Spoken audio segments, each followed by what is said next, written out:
ఆంధ్రప్రదేశ్ రాజకీయాల్లో కీలకమైన నియోజకవర్గం చంద్రగిరి. ఈ ప్రాంతానికి చాలా ప్రాధాన్యత ఉంది. చంద్రబాబు తన రాజకీయ జీవితంలో కాంగ్రెస్ నుంచి ఇక్కడే తొలిసారి గెలిచారు. ఇదే చంద్రగిరి నియోజకవర్గంలో అతిపెద్ద మామిడి మార్కెట్ దామల చెరువు ఉంది. గల్లా అరుణ్ కుమారి ఈ నియోజకవర్గంలో 4 సార్లు కాంగ్రెస్ పార్టీ నుంచి గెలిచారు. ప్రస్తుతం ఆమె తెలుగుదేశం పార్టీలో కొనసాగుతున్నారు. ఈ సెగ్మెంట్లో కాంగ్రెస్ పార్టీ 6 సార్లు, వైసీపీ 2 సార్లు గెలిచింది. గత ఎన్నికల్లో ఇదే చంద్రగిరి సెగ్మెంట్లో YSR Congress party 20% vote share మెజారిటీతో గెలిచింది. అయితే ఇప్పుడు కూడా ద్విముఖ పోరుకు చంద్రగిరి రెడీ అయింది. మరి ఈ నియోజకవర్గం ఓటర్ నాడి ఎలా ఉందో తెలుసుకునే ముందు 2019 అసెంబ్లీ ఫలితాలను ఓసారి చూద్దాం. 2019 ఎన్నికల్లో చెవిరెడ్డి భాస్కర్ రెడ్డి వర్సెస్ పులవర్తి వెంకట మణిప్రసాద్ వీళ్ళిద్దరి మధ్య పోటీ జరిగింది. ఆ ఎన్నికల్లో వైసీపీ ఏకంగా 54% ఓట్ షేర్ దక్కించుకుంది. తెలుగుదేశం పార్టీకి 41%, ఇతరులకు 5% ఓట్లు పోలయ్యాయి. అంటే గత ఎన్నికల్లో చంద్రగిరి నియోజకవర్గంలో వైసీపీ నుంచి చెవిరెడ్డి భాస్కర్ రెడ్డి, టీడీపీ నుంచి పులవర్తి వెంకట మణిప్రసాద్ పోటీ చేశారు. అయితే విజయం జగన్ పార్టీ వైపు ఏకపక్షమైంది. గత ఎలక్షన్స్లో వైసీపీ వేవ్ ఉండడం, చెవిరెడ్డి ప్రభావంతో ఓట్లన్నీ వైసీపీకి పడ్డాయి.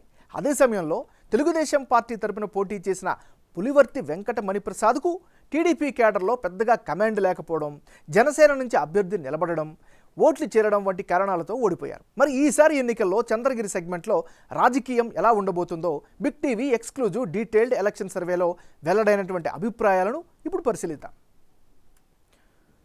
ఈసారి ఈ నియోజకవర్గం నుంచి వైసీపీ క్యాండిడేట్ని మార్చింది. ఈసారి చెవిరెడ్డి మోహిత్ రెడ్డి బరిలో దిగుతున్నారు. మరి చెవిరెడ్డి మోహిత్ రెడ్డికి అనుకూలమైనటువంటి అంశాలు ఏమిటి పరిశీలిస్తే, సెగ్మెంట్లో చెవిరెడ్డి భాస్కర్ రెడ్డి పలుకుబడి ఖచ్చితంగా ఈయనకు ఉపయోగపడుతుంది. పార్టీపై పూర్తి కమాండ్తో ఉండడం ఈయనకి కలిసి వచ్చేటటువంటి మరొక అంశం. చంద్రగిరిలో పాదయాత్ర ద్వారా చేశారు. ఈ యాత్రతో అందరిలో మమేకమయ్యారు. ఇది ఖచ్చితంగా ప్లస్ అయ్యే అవకాశం ఉంది. గ్రౌండ్లో తండ్రితో పాటే యాక్టివ్గా ఉండడం కూడా మోహిత్ రెడ్డికి కలిసి వచ్చేట అంశం. మరి చెవిరెడ్డి మోహిత్ రెడ్డికి ఉండేటటువంటి మైనస్ పాయింట్స్ ఏంటి ఒకసారి పరిశీలిద్దాం. ప్రభుత్వ వ్యతిరేకతకు ఎంతవరకు అడ్డుకట్ట వేస్తారు అనేటటువంటి అనుమానం అయితే సర్వత్రా వెల్లువెత్తుతుంది. ఇది ఈయనకి సంబంధించినటువంటి ప్లస్లు మైనస్లు. తెలుగుదేశం పార్టీ నాయకుడు పులివర్తి వెంకట మణిప్రసాద్. మరి మణిప్రసాద్కి ఈసారి అనుకూలమైనటువంటి ఫ్యాక్టర్స్ ఏంటి? గత ఎన్నికల్లో ఓడిన సానుభూతి ఈయనకి ఖచ్చితంగా ఈసారి కలిసి వచ్చేలా కనిపిస్తుంది. రాష్ట్ర వ్యాప్తంగా తెలుగుదేశం పార్టీకి వేవ్ పెరుగుతుంది అనేటటువంటి ఒక వేవ్ కూడా ఈయనకి కలిసి వచ్చే అవకాశం ఉంది. ఏడాది కాలంలో సెగ్మెంట్లో బాగా యాక్టివ్ అయ్యారు. అందరితో కలుపుగోలుగా కలిసిమెలిసి తిరుగుతున్నారు. ఇక ప్రభుత్వంపై అసంతృప్తిని ఓట్ల రూపంలో వస్తుంది అనేటటువంటి నమ్మకం అయితే ఈయన పెట్టుకున్నారు. ఇది ఈయనకి సంబంధించినటువంటి ప్లస్లు. మరి మణిప్రసాద్కి మైనస్ పాయింట్స్ ఏంటి? పార్టీలో ఆశించిన స్థాయిలో పట్టుని పెంచుకోకపోవడమే ప్రధానమైనటువంటి మైనస్గా కనిపిస్తోంది. గతంలో చిత్తూరు టికెట్ ఆశించి అక్కడ వర్క్ చేసుకున్నారు. సో ఇవన్నీ కూడా ఈయనకి మైనస్ అయ్యే అవకాశం ఉంది. ఏదేమైనా ఇది ఈయనకి సంబంధించినంత వరకు ఉండే ప్లస్లు మైనస్లు. ఈ నియోజకవర్గంలో కులాల వారీగా ఈక్వేషన్స్ ఎలా ఉన్నాయి, పార్టీల పరంగా ఏ కులాల మద్దతు ఏ విధంగా ఉందో ఒకసారి పరిశీలిద్దాం. ఈ నియోజకవర్గంలో రెడ్డి సామాజిక వర్గం 20% మంది ఉన్నారు. కమ్మ సామాజిక వర్గం 18%, ఎస్సీలు 24% ఉంటే బలిజలు 10%, యాదవ కమ్యూనిటీ 8% ఉన్నారు. అంటే చంద్రగిరి నియోజకవర్గంలో రెడ్డి సామాజిక వర్గం బలంగా కనిపిస్తోంది. ఇందులో 60% మంది వైసీపీకి మద్దతు పలుకుతామని బిగ్ టీవీ సర్వేలో తెలిపారు. అలాగే టీడీపీకి 35% మంది, 5% ఇతరులకు ఓటు వేస్తామని చెబుతున్నారు. ఇక్కడ వైసీపీ అభ్యర్థి రెడ్డి సామాజిక వర్గం కావడంతో సహజంగానే ఓట్లు అటువైపు షిఫ్ట్ అవుతున్నాయి.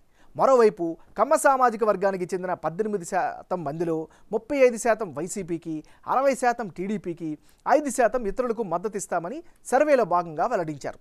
ఇక ఎస్సీల్లో 55% వైసీపీకి, 40% టీడీపీకి, 5% ఇతరులకు సపోర్టుగా నిలుస్తున్నారు. బలిజ సామాజిక వర్గంలో 40% జగన్ పార్టీకి, 55% చంద్రబాబు పార్టీకి, 5% ఇతరులకు మద్దతు ప్రకటిస్తున్నారు. అటు యాదవ కమ్యూనిటీలో కూడా 55% మంది వైసీపీకి అనుకూలంగా, 40% మంది తెలుగుదేశంకి, 5% ఇతరులకు మద్దతు ఇస్తామని చెబుతున్నారు. ఇక రానున్న ఎన్నికల్లో చంద్రగిరి నియోజకవర్గంలో ఫలితాలు ఏ విధంగా వచ్చే అవకాశం ఉందో ఒకసారి పరిశీలిద్దాం. చెవిరెడ్డి మోహిత్ రెడ్డి వర్సెస్ పులివర్తి వెంకట మణిప్రసాద్ వీళ్ళిద్దరి మధ్య పోటీ గనక జరిగితే యాజ్ ఆఫ్ టుడే వైసీపీకి 47%, తెలుగుదేశానికి 43%, ఇతరులకు 10% ఓట్లు వచ్చే అవకాశాలు కనిపిస్తున్నాయి.